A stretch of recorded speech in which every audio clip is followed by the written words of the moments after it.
The Supreme Court chamber fell silent as Congresswoman Jasmine Crockett stood confidently at the podium, her tailored navy suit contrasting sharply with the polished marble surroundings. Just moments earlier, a conservative justice had dismissed her argument with a condescending wave, saying, "Perhaps the Congresswoman should review basic constitutional principles before wasting the court's time." The comment had sent murmurs rippling through the gallery, cameras clicking frantically to capture the tension, but Crockett didn't flinch.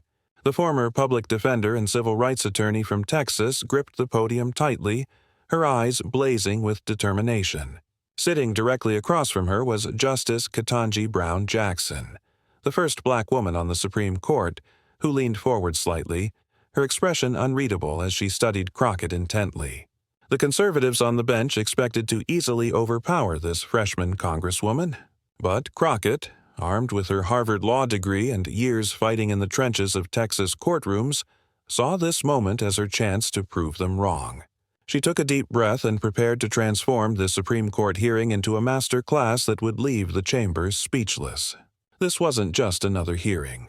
It was about to become the moment when Jasmine Crockett would change the entire conversation about voting rights in America. And Justice Jackson's reaction would stun everyone watching.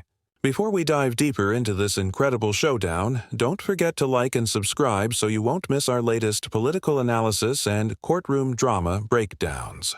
The magnificent Supreme Court chamber hummed with anticipation, the high ceiling amplifying every whisper as the 9 justices sat in their imposing black robes.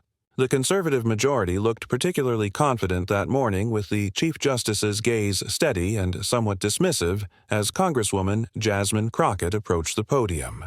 Jasmine Crockett was no ordinary freshman representative.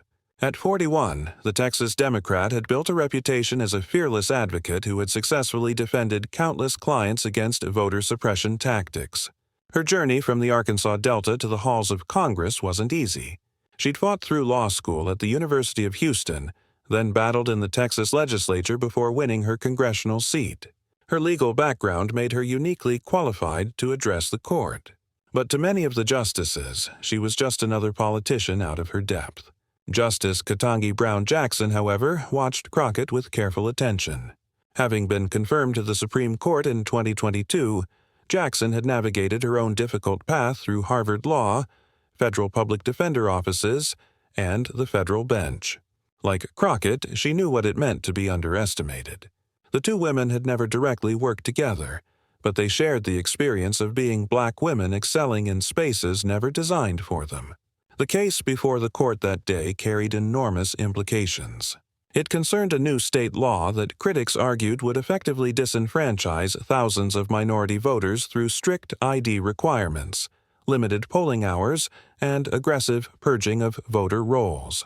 The state defended the law as necessary for election integrity, but civil rights organizations had brought suit, arguing it violated the Voting Rights Act.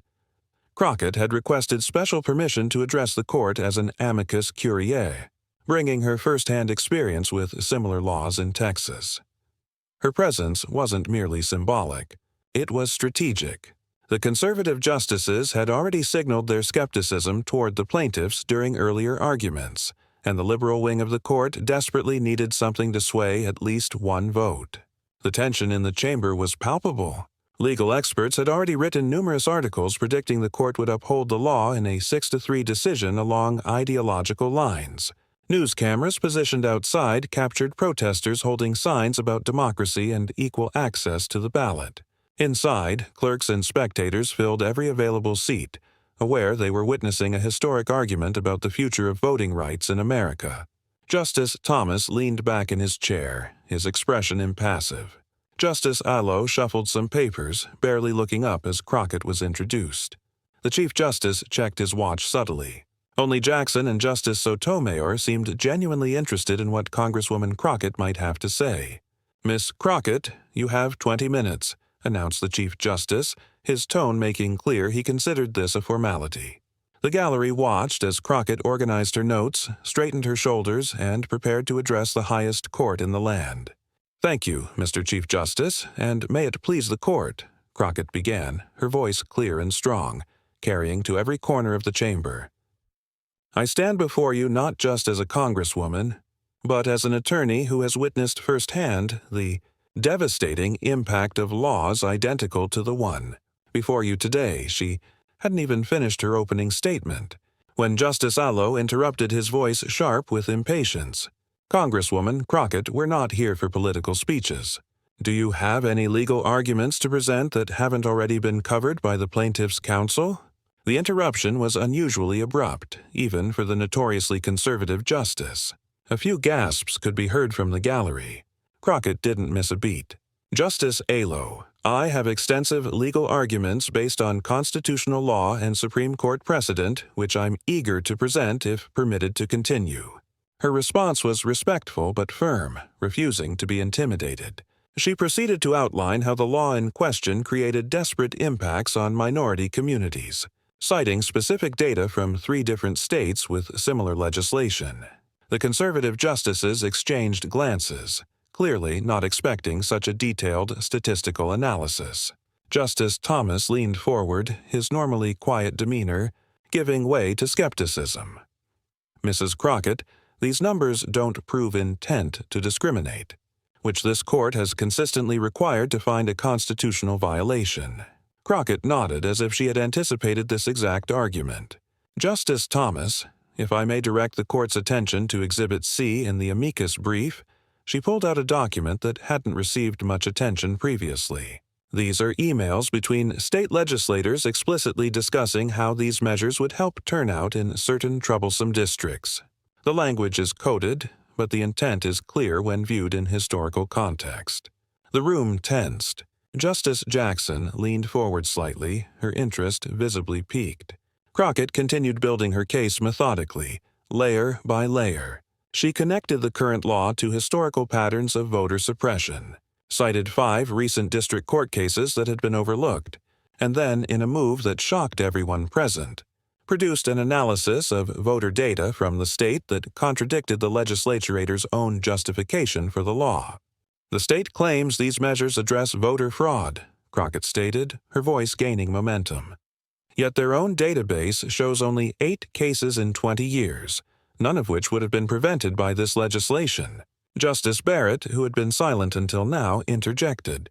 "Congresswoman, prevention is difficult to quantify. The absence of fraud could indicate existing measures are working." Crockett was prepared for this, too. "Justice Barrett, I direct your attention to pages 3742 of our brief, where we've compared states with and without such restrictive measures. The fraud rates are statistically identical, suggesting these measures serve no preventative purpose." The tension in the room built as Justice Gorsuch joined the questioning, his tone dismissive. "Miss Crockett, legislators don't need empirical proof to act. They can take preventative measures based on theoretical concerns." This was when Crockett made her first significant glance toward Justice Jackson, who gave an almost imperceptible nod. Emboldened, Crockett took a calculated risk. "Justice Gorsuch, that principle has limits as this court, established in Arlington Heights v. Metropolitan Housing Corp., when a law creates substantial burdens on fundamental rights without evidence, supporting its purported purpose. This court has a duty to examine whether impermissible motivations are at play." The temperature in the room seemed to rise. The conservative justice's expressions hardened, while Justice Sotomayor couldn't suppress a small smile. Justice Jackson remained inscrutable, though her eyes never left Crockett. The Chief Justice, clearly wanting to regain control of the proceedings, interrupted. "Miss Crockett, your time is running short. Do you have any new arguments to present?" It was a dismissive question meant to suggest she was simply rehashing known positions. But Crockett was saving her strongest move for last. "Yes, Mr. Chief Justice, I've reserved my final minutes to address the text and original understanding of the 15th Amendment itself." She pulled out a leather-bound book. "I have here contemporaneous congressional debates from 1869 that directly contradict the state's interpretation of the amendment's scope." Justice Jackson's eyebrows raised slightly. This was unexpected territory. The historical research on the 15th Amendment's original understanding was an area where conservative originalists claimed authority. Crockett was challenging them on their own turf. as Crockett began reading from the congressional record of 1869, quoting Republican lawmakers who explicitly intended the amendment to prevent precisely the kind of indirect barriers to voting that the current law created. The mood in the chamber transformed. Even the conservative justices were leaning forward now, some frantically taking notes. Justice Jackson, for the first time, allowed a small smile to cross her face as she watched Crockett masterfully wield originalist arguments against the very justices who championed that approach. The chamber fell into a tense silence as Crockett prepared to deliver her final argument. The Chief Justice had just tried to cut her off, suggesting her historical evidence was interesting but not dispositive. It seemed the conservative bloc was closing ranks, ready to dismiss her presentation despite its unexpected depth. That's when Justice Jackson spoke for the first time, her voice calm but carrying unmistakable authority. Counsel for the state, Jackson addressed the opposing attorney who had argued earlier, "Would you care to respond to Congresswoman Crockett's historical evidence regarding the 15th Amendment's original understanding, particularly the statements from Senator William Stewart, who authored the amendment?" The state's attorney rose visibly uncomfortable. "Justice Jackson, I'm not familiar with those specific congressional debates from 1869. Jackson nodded slightly, turning back to Crockett. "Congresswoman, could you elaborate on how Senator Stewart's statements bear on our interpretation of the amendment today?" It was a perfect judicial assist, opening the door for Crockett's strongest argument while putting the opposing counsel on the defensive. The gallery recognized the significance immediately with reporters scribbling frantically. Crockett seized the moment. "Thank you, Justice Jackson. Senator Stewart explicitly stated on February 3, 1869, and I quote, 'The amendment we propose prohibits the states from denying to citizens the right to vote because they are of a particular race or because they were previously held in slavery, but it does not prohibit them from denying the right to vote for other reasons.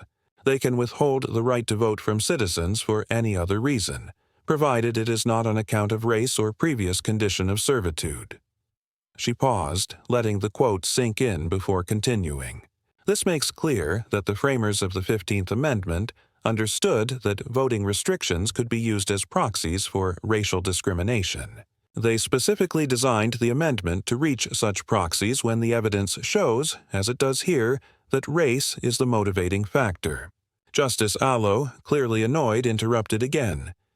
Miss Crockett, one historical quote doesn't override decades of this court's jurisprudence requiring proof of discriminatory intent." That was exactly the opening Crockett had been waiting for. "Justice Allo, I agree completely about the importance of this court's precedents." She reached for a different document. "That's why I'd like to direct the court's attention to your own words in Brnanovich v. Democratic National Committee." The room froze. Crockett was about to use Justice Allo's own opinion against him. Even Justice Jackson seemed momentarily surprised by this bold move. In Brnanovich, Justice Allo, you wrote that the disparate impact of the challenged rule on members of a protected class is an important starting point in the totality of circumstances analysis. You then outlined 5 specific factors for evaluating voting regulations. Crockett held up her hand, counting off each factor. The size of the burden imposed, the degree to which a voting rule departs from standard practice when the Voting Rights Act was amended in 1982, the disparate effect of the rule on minority groups, the opportunities provided by a state's entire system of voting, and the strength of the state's interests served by the rule. She paused, making direct eye contact with Justice Allo. "I've applied each of these factors systematically in Section 4 of my brief. Under your own test, Justice Alto, this law fails on all 5 counts." Justice Alito's face reened. The Chief Justice shifted uncomfortably. Justice Thomas was frantically reviewing Crockett's brief. The gallery was absolutely silent, aware they were witnessing a masterclass in legal argumentation. Justice Jackson leaned forward, addressing Crockett directly. "Congresswoman, you've presented compelling historical evidence and a thorough analysis under our existing framework, but the state argues these measures are race numeral on their face. What evidence connects these provisions specifically to racial motivation?" This wasn't a hostile question. It was an opportunity for Crockett to present her strongest evidence. Both women knew what was happening.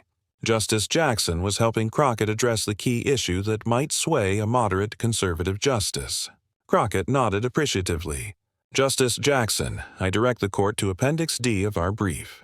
After this law was drafted, but before it was publicly introduced, the state legislature commissioned a confidential statistical analysis of which demographic groups would be most affected by each provision. The analysis, which we obtained through discovery, shows that the legislators knew that Black and Latino voters would be 3 times more likely to be impacted than white voters." She held up the document.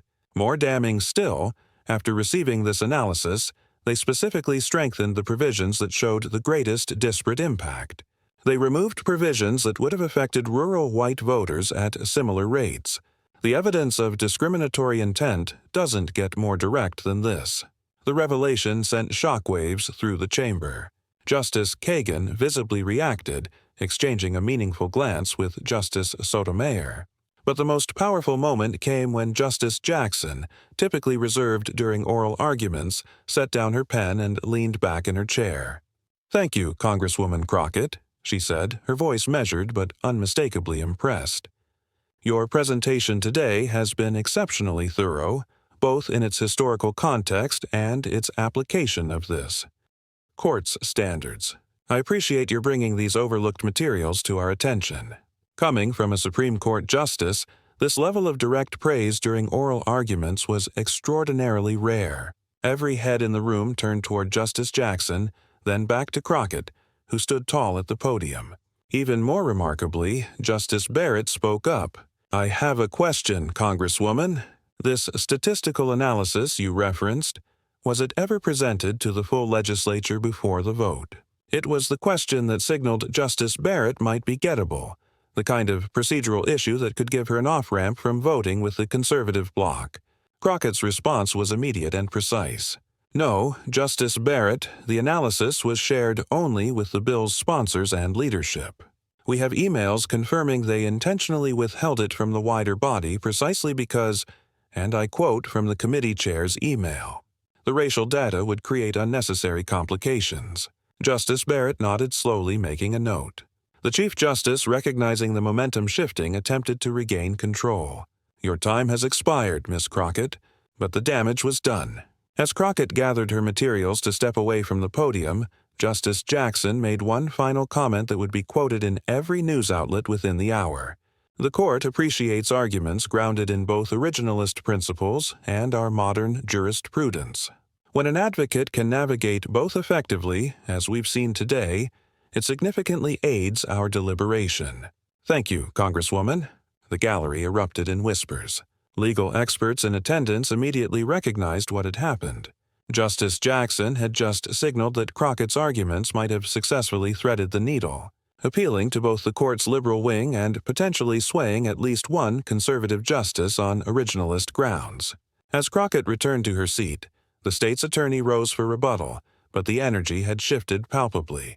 The confident smiles from the conservative justices had vanished, replaced by intense focus and concern. Justice Jackson's respect for Crockett's brilliance had indeed left the court frozen, suddenly uncertain about what had seemed like a predetermined outcome. The impact of Jasmine Crockett's Supreme Court performance and Justice Jackson's remarkable response reverberated far beyond the marble columns of the court. Within minutes of the hearing's conclusion, the scene outside exploded with activity. News crews that had been waiting patiently surged forward as Crockett emerged from the building, cameras flashing like lightning in a storm. BNN's court reporter was first to broadcast. "We've just witnessed what many legal experts are calling a potential turning point in voting rights jurisprudence." Congresswoman Jasmine Crockett not only held her own against an initially dismissive Supreme Court, but may have changed the trajectory of this case entirely. Crockett, surrounded by a small team of legal advisors, approached the bank of microphones. Poised and professional, she showed no sign of the adrenaline that must have been coursing through her system. "Today wasn't about me," she stated firmly. "This was about the millions of Americans whose fundamental right to vote hangs in the balance. I simply presented the historical record and the evidence. The Constitution's promise of equal protection belongs to all citizens regardless of race or zip code." As she spoke, social media exploded. The hashtag Crockett Constitution began trending nationwide within 30 minutes. Video clips of her exchanges with the justices, particularly the moment when Justice Jackson openly praised her argumentation, spread virally across platforms. A prominent constitutional law professor from Harvard tweeted, "In 25 years of watching Supreme Court arguments, I've never seen a justice express that level of respect for an advocate's presentation during oral arguments." Jackson's comments to Crockett weren't just professional courtesy. They were a signal that could reshape the court's deliberations. Inside the court, the 9 justices had immediately retreated to their conference room for their preliminary discussion, a tradition following oral arguments. Sources close to the court later revealed to the Washington Post that the typical dynamic had been disrupted. Justice Jackson, normally one of the junior voices in the room, took a leading role in the discussion. Justice Jackson systematically walked through Crockett's originalist arguments about the 15th Amendment, reported the Post, citing an anonymous court insider. She specifically challenged her conservative colleagues to reconcile their originalist philosophy with the clear historical record Crockett had presented. The clear historical record Crockett had presented, more significantly, the preliminary vote, typically reflecting the ideological split of the court, didn't follow the expected 63 pattern. Justice Barrett reportedly expressed serious concerns about the procedural issues Crockett had raised, particularly the concealment of the racial impact study from the full legislature. By evening, legal analysts across cable news networks were predicting the unthinkable, a possible 5-4 decision against the state law with either Justice Barrett or even Justice Kavanaugh potentially joining the liberal justices. MSNBC featured a panel of voting rights attorneys who couldn't contain their amazement. What Crockett did today was turn the conservatives' own judicial philosophy against them, explained one expert, by grounding her arguments in the original understanding of the 15th Amendment and then connecting those principles directly to Alito's own framework from Brnovich. She created a logical trap that's difficult for originalists to escape without appearing hypocritical. Conservative media took a different approach. Fox News commentators criticized Justice Jackson's unprecedented comments during arguments. "The Supreme Court isn't supposed to show favoritism toward advocates," argued one pundit. Justice Jackson's remarks to Congresswoman Crockett crossed a line of judicial propriety. This criticism only amplified public interest in the story. By the following morning, Crockett's office reported receiving over 7,000 emails and phone calls, the vast majority expressing support and admiration. 3 days after the hearing, the New York Times published a feature tracing the parallel journeys of Justice Jackson and Congresswoman Crockett, both black women who had overcome significant barriers to reach positions of power, both with deep expertise in the law, both now shaping the national conversation on voting rights and equal protection. The article quoted an anonymous Supreme Court clerk.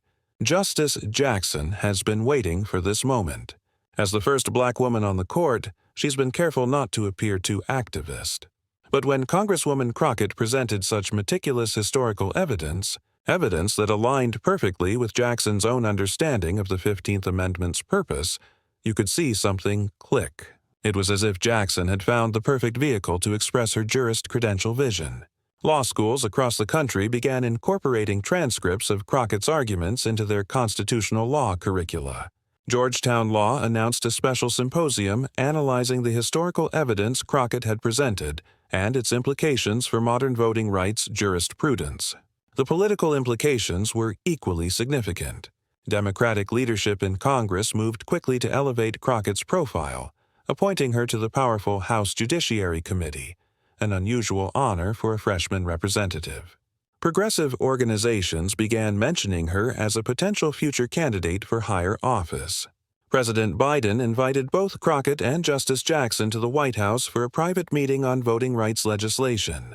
While the details remained confidential, White House sources described it as a powerful meeting of minds that could shape executive policy on voting rights enforcement. Perhaps the most telling aftermath came 6 weeks later, when the Supreme Court issued its ruling in a shocking 5-4 decision with Justice Barrett joining the liberal justices. The court struck down the state's voting law. Chief Justice Roberts assigned Justice Jackson to write the majority opinion, an unusual move that signaled the impact of her questioning during oral arguments.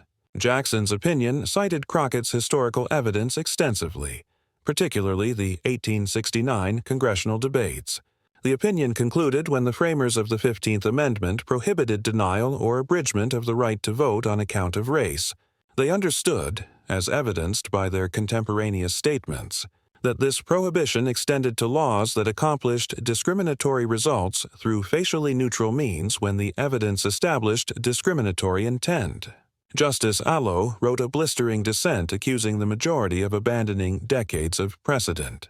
But legal scholars noted that the majority opinion had carefully worked within existing frameworks while giving them new historical context. Exactly the approach Crockett had modeled in her presentation. The most personal moment came when Crockett received a handwritten note from Justice Jackson a week after the decision was announced. While the contents remained private, those close to Crockett reported that she had it framed and hung in her congressional office. The Crockett-Jackson moment quickly entered legal legend, a case study in effective advocacy and the power of historical evidence. Law professors began teaching it as an example of how to persuade judges who might initially seem hostile to your position. For millions of American voters, particularly in minority communities, the impact was more concrete. The court's ruling set a new precedent that would make it significantly harder for states to implement similar voting restrictions without clear evidence they wouldn't have desperate racial impact. As one voting rights activist told CNN, what happened in that Supreme Court chamber wasn't just a legal victory. It was a moment when two brilliant black women, one on the bench, one at the podium, changed the course of American democracy through sheer intellectual force and moral clarity. The story of how Congresswoman Jasmine Crockett's brilliant arguments earned Justice Ketanji Brown Jackson's respect and how that respect helped change a Supreme Court decision became more than a viral moment. It became part of American legal history, a testament to preparation, perseverance, and the power of constitutional principles when wielded by those who truly understand them. If you found this breakdown of this historic legal showdown valuable, don't forget to like this video and subscribe to our channel. We bring you the most impactful political and legal moments with in-depth analysis you won't find anywhere else. Hit that notification bell to make sure you never miss our latest videos covering the most significant developments in American democracy.